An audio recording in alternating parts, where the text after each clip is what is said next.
오늘 우리가 함께 은혜 받으실 말씀은 고린도전서 12장 1절에서 30절 말씀입니다. 고린도전서 12장 1절에서 30절입니다. 여러분들 계신 곳에서 우리 다 함께 하나님 말씀 읽겠습니다. 형제들아, 신령한 것에 대하여 나는 너희가 알지 못하기를 원하지 아니하노니 너희도 알거니와 너희가 이방인으로 있을 때에 말 못하는 우상에게로 끄는 그대로 끌려갔느니라. 그러므로 내가 너희에게 알리노니 하나님의 영으로 말하는 자는 누구든지 예수를 저주할 자라 하지 아니하고 또 성령으로 아니하고는 누구든지 예수를 주시라 할 수 없느니라. 은사는 여러 가지나 성령은 같고 직분은 여러 가지나 주는 같으며 또 사역은 여러 가지나 모든 것을 모든 사람 가운데서 이루시는 하나님은 같으니 각 사람에게 성령을 나타내심은 유익하게 하려 하심이라. 어떤 사람에게는 성령으로 말미암아 지혜의 말씀을, 어떤 사람에게는 같은 성령을 따라 지식의 말씀을, 다른 사람에게는 같은 성령으로 믿음을, 어떤 사람에게는 한 성령으로 병 고치는 은사를, 어떤 사람에게는 능력 행함을, 어떤 사람에게는 예언함을, 어떤 사람에게는 영들 분별함을, 다른 사람에게는 각종 방언 말함을, 어떤 사람에게는 방언들 통역함을 주시나니 이 모든 일은 같은 한 성령이 행하사 그의 뜻대로 각 사람에게 나누어 주시는 것이니라. 몸은 하나인데 많은 지체가 있고 몸의 지체가 많으나 한 몸임과 같이 그리스도도 그러하니라. 우리가 유대인이나 헬라인이나 종이나 자유인이나 다 한 성령으로 세례를 받아 한 몸이 되었고 또 다 한 성령을 마시게 하셨느니라. 몸은 한 지체뿐만 아니요 여럿이니 만일 발이 이르되 나는 손이 아니니 몸에 붙지 아니하였다 할지라도 이로써 몸에 붙지 아니한 것이 아니요 또 귀가 이르되 나는 눈이 아니니 몸에 붙지 아니하였다 할지라도 이로써 몸에 붙지 아니한 것이 아니니 만일 온 몸이 눈이면 듣는 곳은 어디며 온 몸이 듣는 곳이면 냄새 맡는 곳은 어디냐. 그러나 이제 하나님이 그 원하시는 대로 지체를 각각 몸에 두셨으니 만일 다 한 지체뿐이면 몸은 어디냐. 이제 지체는 많으나 몸은 하나라. 눈이 손더러 내가 너를 쓸 데가 없다 하거나 또한 머리가 발더러 내가 너를 쓸 데가 없다 하지 못하리라. 그뿐 아니라 더 약하게 보이는 몸의 지체가 도리어 요긴하고 우리가 몸의 덜 귀히 여기는 그것들을 더욱 귀한 것들로 입혀주며 우리의 아름답지 못한 지체는 더욱 아름다운 것을 얻느니라. 그런즉 우리의 아름다운 지체는 그럴 필요가 없느니라. 오직 하나님이 몸을 고르게 하여 부족한 지체에게 귀중함을 더하사 몸 가운데서 분쟁이 없고 오직 여러 지체가 서로 같이 돌보게 하셨느니라. 만일 한 지체가 고통을 받으면 모든 지체가 함께 고통을 받고 한 지체가 영광을 얻으면 모든 지체가 함께 즐거워하느니라.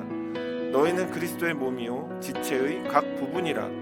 하나님이 교회 중에 몇을 세우셨으니 첫째는 사도요 둘째는 선지자요 셋째는 교사요 그 다음은 능력을 행하는 자요 그 다음은 병 고치는 은사와 서로 돕는 것과 다스리는 것과 각종 방언을 말하는 것이니라. 다 사도겠느냐 다 선지자겠느냐 다 교사이겠느냐 다 능력을 행하는 자이겠느냐 다 병 고치는 은사를 가진 자이겠느냐 다 방언을 말하는 자이겠느냐 다 통역하는 자이겠느냐. 아멘. 저는 오늘 이 본문의 말씀을 가지고 그토록 원하시던 이란 제목으로 함께 말씀을 좀 나눌까 합니다. 먼저 제 신앙의 백그라운드를 좀 설명하려고 합니다. 저는 순복음입니다. 순복음 교회에서 잔뼈가 굵었죠. 뜨겁게 기도하고 또 뜨겁게 찬양하고 또 각종 은사가 많이 나타나는 그런 배경 속에서 저는 어릴 적부터 신앙생활을 해왔습니다. 지난 시간들을 좀 떠올려 보면 제 주변에 은사가 정말 충만하게 나타나셨던 분들이 참 많이 계셨습니다. 신유의 은사, 즉 병을 고치는 은사를 가진 분들도 계셨어요. 그분이 아픈 사람을 위해서 기도를 하면 아픈 사람이 회복되는 역사를 두 눈으로 보기도 했습니다. 영분별의 은사가 있으신 분도 계셨어요. 그리고 또 무엇보다 방언의 은사가 있는 분들이 정말 많았습니다. 그냥 방언의 은사는 기본으로 장착되어 있다라고 생각할 정도로 흔하게 볼 수 있었어요. 오히려 방언을 못하면 아직 뭔가 이렇게 거듭남이 부족한가? 신앙적인 레벨이 낮은 것인가? 라고 여기기도 했습니다. 근데 모든 순복음교회가 다 그런 것은 아니지만 이 은사를 허용하고 또 은사를 보편적으로 이렇게 받아들이는 그런 분위기 속에서 이것이 교회의 양날의 검이 되었다는 거예요. 뜨겁게 기도하면 뭔가 내가 더 신앙적으로 발전하는 것 같습니다. 마음이 후련해지는 것 같아요. 그리고 그렇게 기도하다 보면 기적이 일어나기도 합니다. 눈이 멀었던 소경이 보게 되어지는 역사가 일어나기도 하고요. 뭐 허리 고치는 분들은 너무 많이 만났어요. 그래서 아픈 허리가 낫고 목 디스크가 낫기도 하고 심지어는 죽을 병에 걸린 막 암을 앓고 있었던 말기암 환자가 치유받는 역사도 직접 목격하기도 했습니다. 그런데 이렇게 주변에서 기적이 많이 일어나다 보니까 그 기적을 보고 사람들이 몰려들기 시작하는 거예요. 그래서 한때 큰 부흥의 역사가 일어났던 것이죠. 여의도 순복음교회는 제적 숫자가 70만 명이라는 어마어마한 기록을 찍기도 했습니다. 한때는 정말 세계에서 단일 교회에서 가장 큰 교회가 여의도 순복음교회였다는 거예요. 그런데 이렇게 은사가 보편화되다 보니까 목회자가 아닌 다른 사람들, 장로나 권사나 집사님들, 심지어 교회 출석한 지 얼마 되지 않은 사람도 은사가 나타나는 거예요. 문제는 이 은사에 대한 성경적인 지식이 없이 은사가 나타나기 시작했다는 거예요. 바운더리가 없이 나타난 것이죠. 펜스가 없이 그냥 나타난 거예요. 또한 은사 때문에 이 교회의 질서가 무너지기 시작했다는 거예요. 그것 때문에 분열이 생기기도 했다는 것입니다. 은사가 강한 분이 담임 목사님일 경우에는 아무 문제가 되지 않습니다. 목사님이 은사가 강하니까 성도들도 있는 거고 또 은사 강한 목사님을 보면 더 리스펙트하게 되는 것이죠. 그러니까 서열 정리가 자연스럽게 됐었어요. 그런데 담임 목사에게 뭔가 특별히 두드러지는 은사, 특별히 신유의 은사 같은 것이 없는 분들이 계세요. 뭐 말씀을 가르치고 이런 거는 잘하시는데 그런 은사가 없으신 분들이 있었어요. 그렇게 되면 은사가 강하게 일어나는 분들 때문에 무질서가 생기곤 했다는 거예요. 참 이런 말씀을 들어서 안타깝습니다만 제가 섬겼던 교회도 그랬습니다. 담임 목사님과 장로님 간에 보이지 않는 문제가 있었어요. 장로님에게는 신유의 은사가 특히 강하게 나타났던 모양입니다. 아픈 사람들이 그 장로님을 만나면 병고침을 받았어요. 회복이 됐어요. 성도들은 그래서 아프거나 문제가 생기면 담임 목사님에게 찾아가지 않고 그 장로님에게 찾아갔습니다. 그런 문제들 때문에 교회 안에는 갈등이 있었습니다. 장로님을 따르는 무리와 그래도 목사님을 따르는 무리. 그래서 서로 갈등이 빚어지니까 장로님이 아마 교회를 떠나신 모양이에요. 그 장로님이 교회를 떠나서 다른 곳에 교회를 개척하자 기존에 있었던 성도들이 이탈이 시작된 것입니다. 그래서 그 장로님이 간 곳으로 이주를 하기 시작하는 거예요. 담임 목사님은 자기 장로님과 그 관계가 있었거든요. 그 관계 때문에 애매모호한 입장으로 일관했습니다. 이러한 문제 때문에 교회 안에는 늘 리스크가 있었어요. 장로를 추종하는 사람들과 담임 목사를 쫓는 사람들로 나뉘어져 있었다는 거예요. 그래서 갈등이 일어났던 것입니다. 아마도 제가 섬겼던 그 교회뿐만 아니라 현재도 이러한 문제와 갈등으로 분열되고 그 갈등의 조짐이 보이는 수많은 교회들이 있을 것입니다. 저는 오늘 이 본문에서 우리가 바르게 알아야 될 은사, 그것을 설명하려고 합니다. 또한 더불어서 고린도 교회에 나타났던 그런 갈등, 그 갈등을 우리가 지금 어떻게 우리가 처한 문제 가운데 봉합할 수 있을 것인가를 살펴보려고 합니다. 참고로 이 본문은 은사를 소개하는 그런 흔히 말하는 은사장 이런 게 아닙니다, 여러분.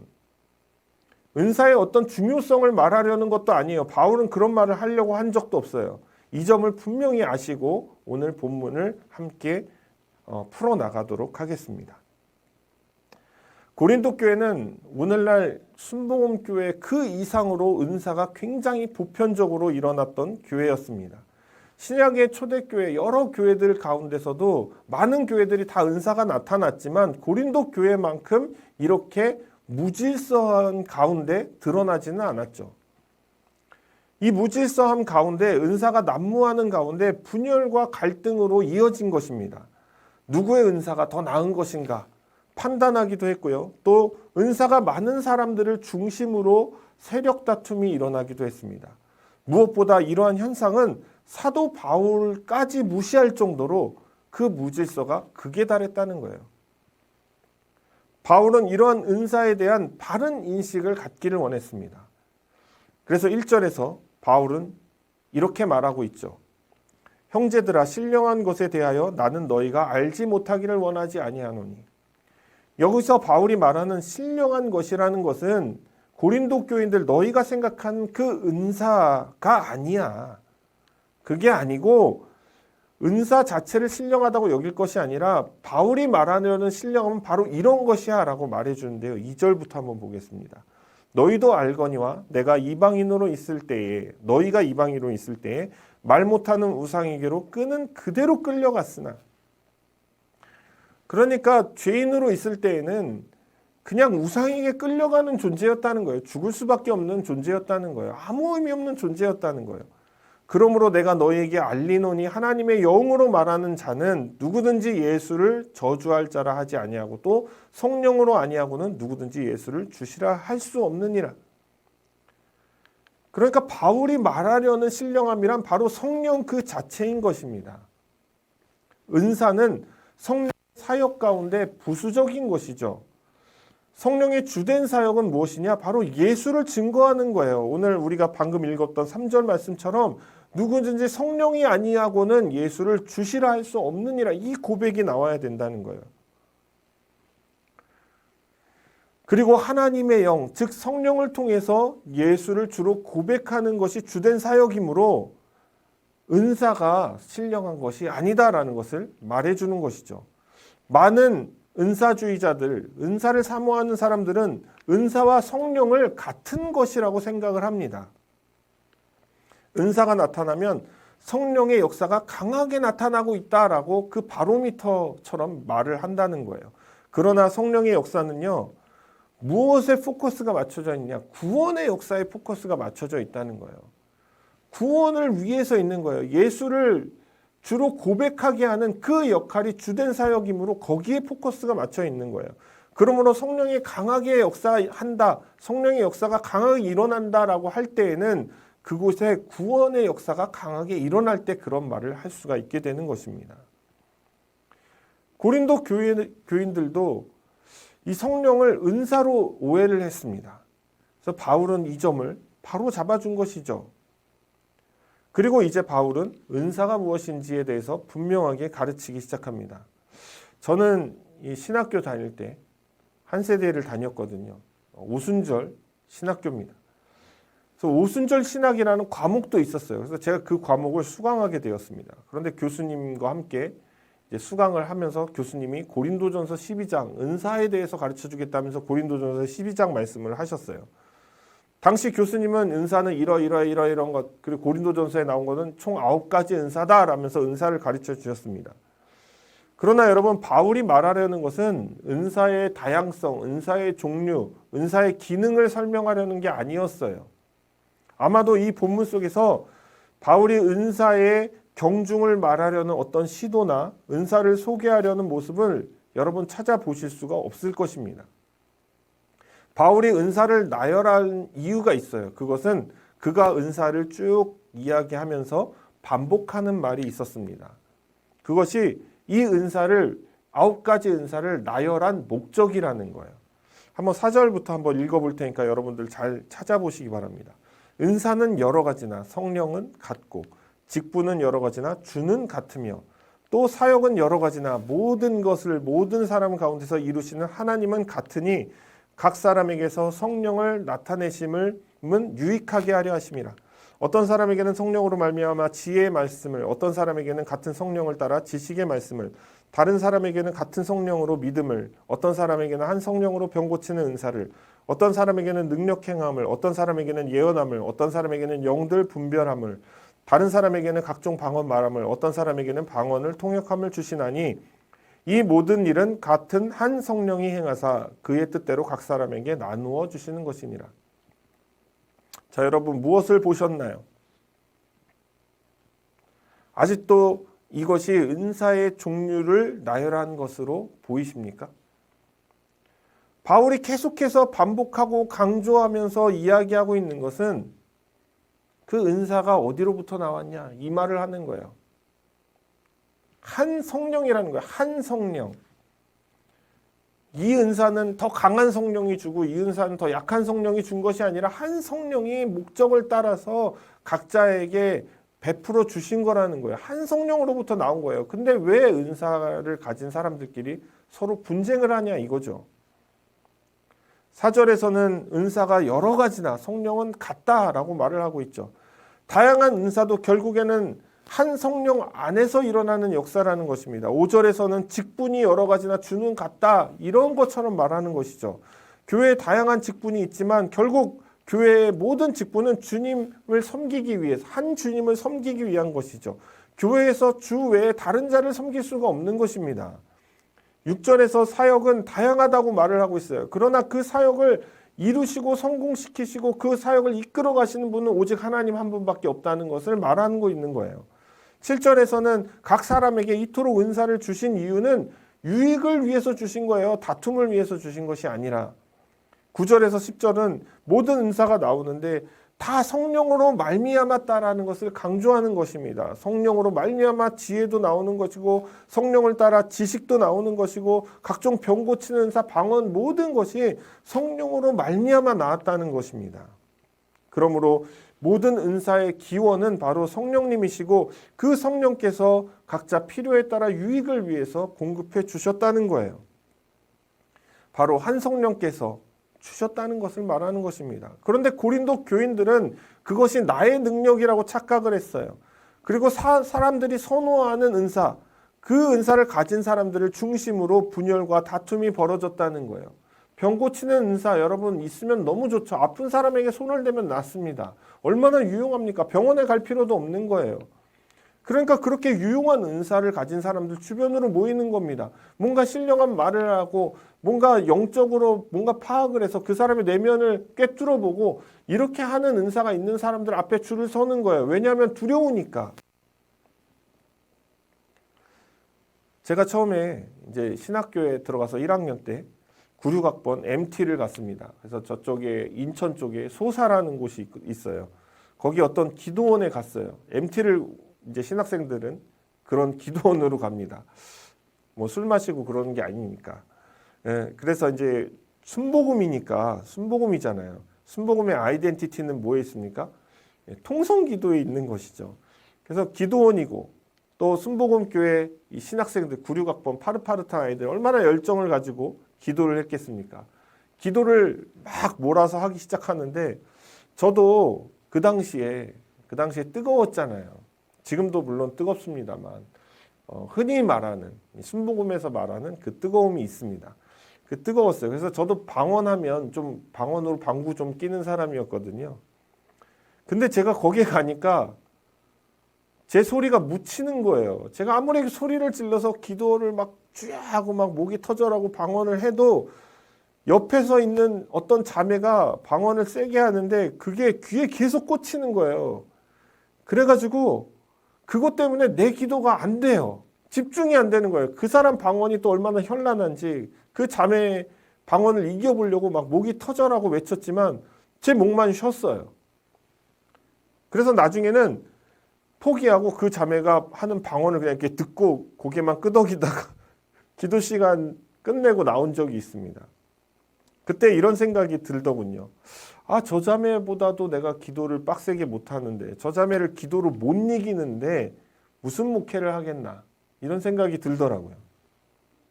모르겠습니다. 저만 그랬던 건지 모르겠는데 이상하게 은사가 강하신 분들은 경쟁심이 있으신 것 같아요.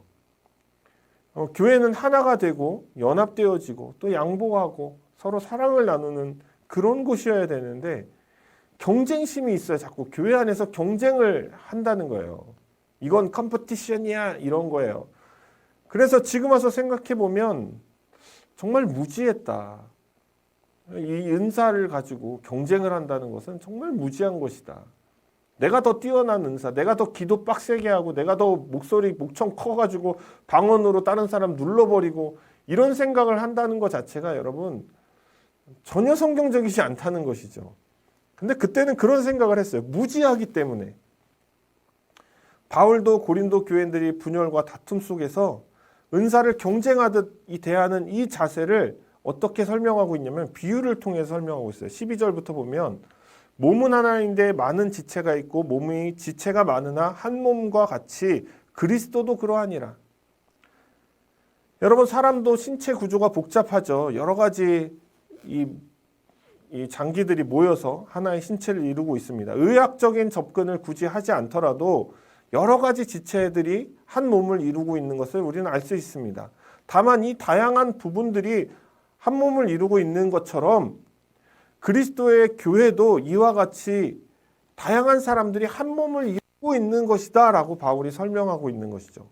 13절에 보면 우리가 유대인이나 헬라인이나 종이나 자유인이나 다 한 성령으로 세례를 받아 한 몸이 되었고 또 다 한 성령을 마시게 하셨느니라. 고린도 교회에는 다양한 인종들이 모였습니다. 유대인, 헬라인, 또 종도 있었고요. 자유인도 있었고요. 그 종의 주인들도 있었습니다. 여러 신분을 가진 사람들이 모인 공동체였다는 거예요. 마치 12절에서 설명한 것처럼 몸에 많은 지체가 있는 것처럼 서로 다른 모습으로 한 몸을 이루고 있는 공동체였다는 거예요.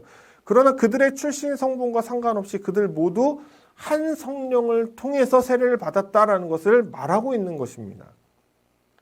14절부터 보면 몸은 한 지체뿐만이 아니요 여럿이니 만일 발이 이르되 나는 손이 아니니 몸에 붙지 아니하였다 할지라도 이로써 몸에 붙지 아니한 것이 아니요 또 귀가 이르되 나는 눈이 아니니 몸에 붙지 아니하였다 할지라도 이로써 몸에 붙지 아니한 것이 아니니 만일 온 몸이 눈이면 듣는 곳은 어디며 온 몸이 듣는 곳이면 냄새 맡는 곳은 어디냐. 몸에는 한 지체로만 되어 있는 것이 아니죠. 한 지체만 붙어 있는 것이 아니란 뜻입니다. 우리가 만약 몸이 다리로만 이루어졌다라고 생각을 해보십시오. 사람이 팔로만 되어 있는 존재는 아니지 않습니까? 다리로만 되어 있는 존재는 아니지 않습니까? 각 지체들이 한 몸에 붙어 있어야 정상적인 사람의 모습이 된다는 것입니다. 또한 발이 나는 손이 아니니까 몸에 붙어 있지 않다라고 말할 수 없다는 거예요.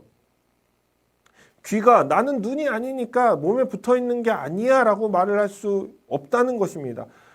팩트는 붙어 있다는 거예요. 아무리 부정해도 나는 쟤랑 다르니까 난 붙어 있는 존재가 아니야 라고 말을 할 수가 없다는 거예요.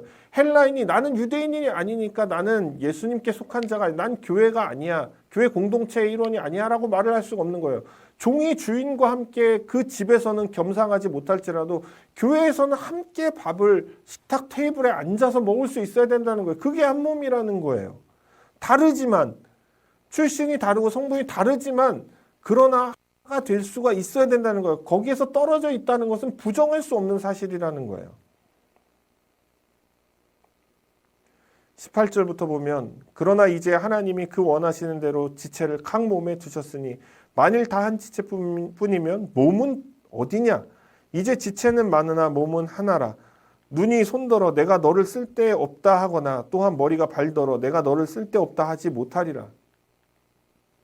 쓸데없다고 하면 병신이 되는 거죠. 불편한 거예요. 하나님께서는 하나님의 뜻대로 각 지체를 제 위치에 맞게 놓으셨습니다. 그러므로 모든 지체가 나는 저 팔이나 다리나 눈이나 뭐가 좋아 보인다고 그 존재가 될 수가 없다는 거예요. 각 지체가 제 자리에 있을 때에 비로소 제 역할을 할 수가 있게 되는 것입니다. 만약 발이 팔에 붙어 있다고 생각해 보십시오. 음식을 집어먹을 때 얼마나 불편하겠습니까? 여러분 스마트폰 할 때 타이핑 어떻게 할 거예요? 발로. 힘들잖아요. 그럼 손이 밑에가 있다고 생각해 보십시오. 맨날 물구나무 서는 기분이고 손도 엄청 아플 것입니다. 22절 그뿐 아니라 더 약해 보이는 몸의 지체가 도리어 요긴하다. 고린도 교회는 자신의 은사를 자랑하고 경쟁했습니다. 더 나아가서 은사가 없는 자들을 평가하기도 했다는 거예요. 그 결과 소외되고 필요 없다고 여기는 존재들도 있었다는 거예요. 여러분 당파 싸움을 하거나 갈라져서 분쟁을 하면 내 편으로 이렇게 두고 싶은 사람들이 있잖아요. 왜냐하면 내 힘을 키워서 상대방을 꺾으려면 나에게 도움이 되는 존재가 있습니다. 근데 그렇지 않은 존재, 그냥 있으나 없으나 하는 계륵보다도 못한 존재들이 있다는 거예요. 그런 자들은 소외되는 거예요. 그 은사가 드러나지 않는 사람이 소외되는 것도 마찬가지인 것입니다. 그런 사람들은 약해 보이는 자들이죠. 교회에서도 볼 때. 바울은 이런 자들이 약해 보일지라도 몸의 지체, 그런 약해 보이는 그런 몸의 지체가 도리어 요긴한 것처럼 저자들이 교회 안에서 요긴한 존재라고 말을 하고 있는 거예요. 여러분 맹장 아시죠? 맹장. 우리 몸에 흔히 맹장을 뭐 필요 없는 것이다. 그래서 뭐 맹장이 터지거나 문제가 생기면 잘라버리면 그만이다. 이렇게 말을 합니다. 하지만 맹장은요, 이 감염에 대항하는 역할을 합니다. 맹장은 우리 몸에서 사실 되게 중요한 역할을 하기 때문에 떼어버릴 수가 없는 거예요. 사람들이 정확하게 짚어보면 맹장 수술하면 맹장 떼어낸다고 하는데 그거는 맹장 수술이 아닙니다. 충수를 떼어내는 거예요. 충수. 충수가 막히면 세균도 증가하고 독성물질 분비가 일어나기 때문에 장 전체가 위태롭기 때문에 충수만 제거하는 것이 맹장 자체를 자르는 게 아니에요. 그러므로 우리 몸에는 필요 없는 부분이 없는 거예요. 다 필요합니다. 모든 지체가 소중한 거예요. 때로는 약해 보이고 우리 눈에는 불필요해 보일지라도 몸에서 주어진 역할에 맞는 그 기능을 수행하고 있다는 사실을 알아야 돼요.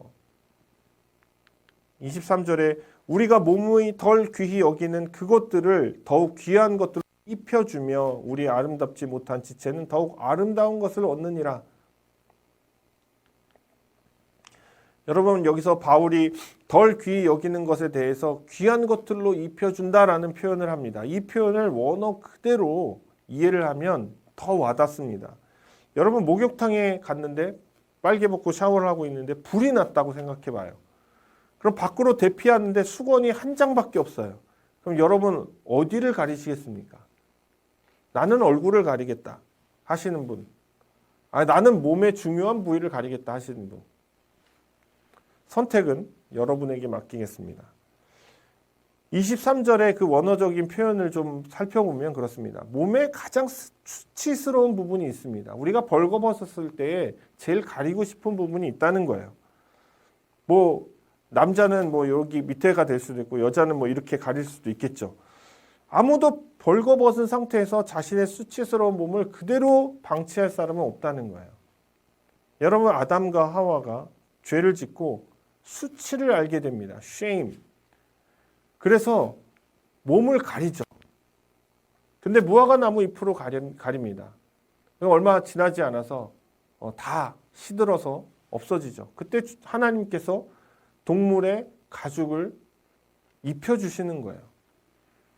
이런 과정이라고 생각을 하시면 되는 거예요. 고린도 교회에도 이와 같은 자들이 있었어요. 어쩌면 비천한 자들, 뭐 종과 같은 자들, 노예 신분일 수도 있고 가난한 자일 수도 있습니다. 교회를 위해서 뭔가 이렇게 별로 도움이 안 되는 사람들. 여러분 보면 교회 와서 밥만 먹고 가시는 분들 있잖아요. 헌금도 많이 못 하는데 그런 자들일 수도 있다는 거예요. 그리고 교회 와서 봉사는 잘 못 하시고 맨날 와서 그냥 예배당에 앉아서 자리만 축내시는 분들이 보일 수도 있다는 거예요. 그런 자일 수도 있어요. 그런 자들 어떻게 해야 될까요? 내쫓아야 됩니까? 아니면 다른 교회 가라고 그렇게 권면해야 됩니까? 아니면 그냥 모르는 척 외면해 버려야 될까요? 바울은 그런 자들에게 더 귀한 것으로 입혀주라라고 가르치고 있습니다. 자기 몸에 수치를 당하지 않도록 다른 지체가 가려줘야 된다라고 말하는 것처럼 말이죠. 우리의 아름다운 지체는 그럴 필요가 없느니라. 오직 하나님이 몸을 고르게 하여 부족한 지체에게 귀중함을 더하사. 우리 얼굴과 같이 이 아름다운 것들은 드러내야지 가릴 필요가 없는 것이죠. 손이나 발같이 바로바로 써야 되는 이런 지체들은 가리면 안 되는 것이죠. 그들은 수치스럽지 않기 때문에 굳이 가릴 필요가 없지만 이 연약한 곳은 덮어주어야 되는 거예요. 더 아름다운 것으로 오히려 덮어주어야 한다는 것입니다. 하나님께서 그렇게 하도록 각 지체를 유기적으로 만드셨다는 거예요. 몸 가운데서 분쟁이 없고 오직 여러 지체가 서로 같이 돌보게 하셨느니라. 만일 한 지체가 고통을 받으면 모든 지체가 함께 고통을 받고 한 지체가 영광을 얻으면 모든 지체가 함께 즐거워하느니라. 여러분, 사람이 위험에 노출되면 반사적으로 하는 행동들이 있습니다. 뭐 눈을 감는다든지 아니면 머리를 감싼다든지 아니면 뭐 어떤 몸의 중요한 부분을 이렇게 보호하려는 그런 시도들이 있죠. 그 누구도 이 위험한 순간이 다가올 때에 그냥 가만히 있는 사람은 없습니다. 즉각적으로 반응을 하죠. 넘어질 때 우리가 손을 이렇게 앞으로 땅을 짚는 행동을 하는 것처럼 말이죠. 하나님께서 이와 같이 각 지체가 서로를 돌보도록 그렇게 만드셨다는 거예요. 그러므로 고린도 교회는 어떤 지체가 고통을 받으며 함께 아파해야 됩니다. 한 지체가 잘 돼서 영광을 얻으면 모두가 함께 즐거워해야 되는 것이죠. 한 몸이니까. 왜냐하면 너희는 그리스도의 몸이요 지체의 각 부분이기 때문인 것입니다. 우리가 교회를 뭐 어떤 공동체라고 표현을 하죠. 좀 더 적극적으로 표현하자면 한 몸이라고 표현할 수가 있습니다. 공동체와 한 몸은 같은 것 아닌가요? 라고 물어보실 수 있는데요. 공동체는 어떤 목적이나 공간들을 함께 공유하는 조직체를 뜻한다면 한 몸은 그대로 몸입니다. 그러니까 유대감의 그 성격이 다른 것이죠. 얼마 전에 저는 위경련이 심하게 일어나서 응급실에 간 적이 있습니다. 친구들과 간만에 만나서 회포를 풀고 막 이렇게 있는데 갑자기 극심한 고통이 찾아오는 거예요. 그래서 정말 많이 당황했습니다. 난생 처음 위경련을 겪어봤거든요. 너무 아파서 잠시 그 위를 떼어내고 싶을 정도였어요. 저는 이런 생각도 했어요. 아, 위가 아픈 거지 다른 데는 괜찮다 하면서 얘를 외면해 보려고 했는데 아니요, 외면할 수가 없었습니다. 걷는 것도 힘들었고요. 몸을 가누기조차 힘들더라고요. 이게 허리를 펴는 것도 힘들었어요. 너무 아파서. 그래서 겨우겨우 응급실에 도착을 했습니다. 그리고 진정제를 맞고 나서야 이제 집에 올 수가 있었던 거예요. 아마도 그 극심한 통증을 겪어보신 분들은 공감을 하실 것입니다. 몸의 어느 한 부분이 아프면 온몸이 다 같이 고통을 받는 거예요. 교회는 이와 같이 한 몸이 돼야 되는 거예요. 서로가 서로를 돌보아 줘야 되는 거예요. 누가 아프고 힘들 때 같이 울고 같이 아파해 줄 수 있어야 하는 것입니다. 그런 연약한 자들을 빨리 낫도록 돌보아 줘야 되는 거예요. 어떤 한 사람이 또 잘 되면 함께 기뻐해 줘야 돼요. 함께 즐거워해 줘야 되는 것입니다. 시기하고 질투해서는 안 되는 거예요. 어떤 누군가 나랑 맞지 않는다고 해서 그 사람을 열애시키고 미워하고 다투고 시기 질투하고 하는 그런 행동을 해서는 안 돼요. 그것은 몸에 자해를 하는 것과 같은 것입니다. 그러므로 한 몸을 이루기 위해서는 자신의 역할에 또한 만족할 수가 있어야 되는 거예요. 다른 사람을 시기 질투하는 이유는 내 거에 만족하지 못하고 다른 사람께 부럽기 때문인 것이죠. 또한 다른 사람의 역할을 무시하거나 가볍게 여겨서도 안 된다는 것입니다. 하나님이 교회 중에 몇을 세우셨으니 첫째는 사도요, 둘째는 선지자요, 셋째는 교사요, 그 다음은 능력을 행하는 자요, 그 다음은 병 고치는 은사와 서로 돕는 것과 다스리는 것과 각종 방언을 말하는 것이라. 다 사도겠느냐, 다 선지자이겠느냐, 다 교사이겠느냐, 다 능력을 행하는 자이겠느냐, 다 병 고치는 은사를 가진 자이겠느냐, 다 방언을 말하는 자이겠느냐, 다 통역하는 자이겠느냐. 모든 지체가 자신이 선호하는 역할을 할 수 없다는 것을 말하는 것입니다. 그리고 교회에는 질서가 있는 것입니다. 첫째는 바로 사도죠. 사도는 당시 초대 교회의 근간을 이루는 아주 중추적인 역할을 했습니다. 그들이 교회의 정통성을 세우는 것이죠. 진리를 분별하는 기준이 되는 것입니다. 사도 바울과 같이 주님이 세우신 12 제자와 같이 말이죠. 두 번째는 선지자입니다. 이는 하나님의 말씀을 전달하는 자였죠. 사도들에게 권위를 위임받아서 각 교회의 말씀을 선포하고 그들을 돌보고 가르치는 자였습니다. 고린도 교회로 말하면 아볼로와 같은 자를 말하는 것입니다. 세 번째는 교사입니다. 교사는 교회 내에서 예수님의 말씀을 가르치는 그 교인들 가운데 성숙한 자였다는 거예요. 그리고 그 다음이 누구냐? 능력을 행하는 자, 병 고치는 은사, 서로 돕는 것, 다스리는 것, 각종 방언을 말하는 자들, 이런 자들이 그 다음이었다는 거예요. 이것은 어떤 서열을 의미하는 것은 아닙니다. 교회가 온전하게 세워지기 위해서 유지해야 할 질서를 의미하는 거예요. 만약 방언 말하는 사람이 첫째가 된다면, 여러분, 사도가 맨 나중이 된다면 이 세상에 온전한 교회는 없을 것입니다. 교회는 아마 다 수포로 돌아갔을 거예요. 예수님의 12제자를 통해서, 또한 주님이 직접 부르신 그 바울과 같은 사도를 통해서 교회는 바르게 세워져야 했습니다. 그래야 그 예수님께서 피값 주고 사신 교회가 영원하다는 것이죠. 영원해질 수 있다는 거예요. 그렇게 든든하게 뿌리를 내리고 줄기를 뻗어서 세워지도록 하는 역할은 이제 교사가 담당하게 되는 것입니다. 그리고 사도들이 씨를 뿌렸다면 그것이 길러지도록 거기에 물을 주는 역할은 속사도, 선지자와 같은 자들이 했다는 것이죠.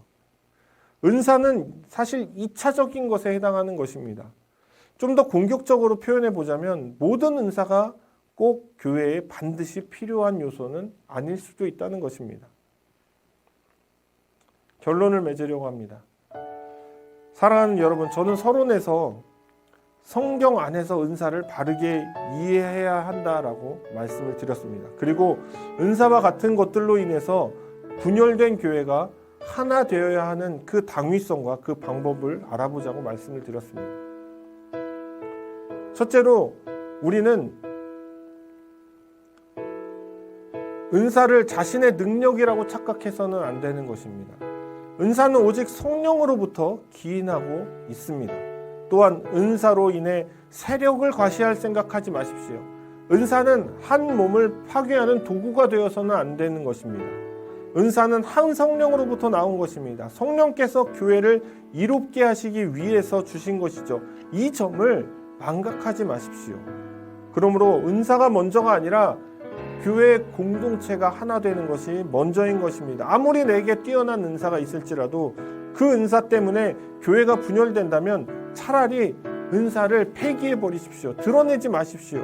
그것이 성경적인 것이고 하나님의 뜻에 가까운 것입니다.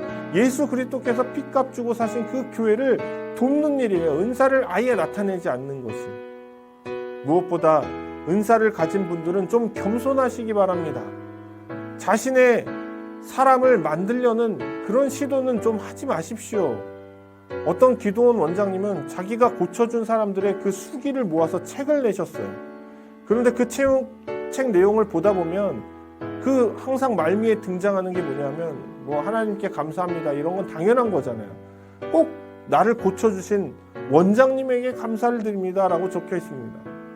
자기를 고쳐준 존재가 왜 원장님입니까? 이건 도둑질이죠. 하나님의 영광을 가로채는 도둑질입니다. 그렇게 할 바에는 장사하지 왜 원장합니까? 기도원?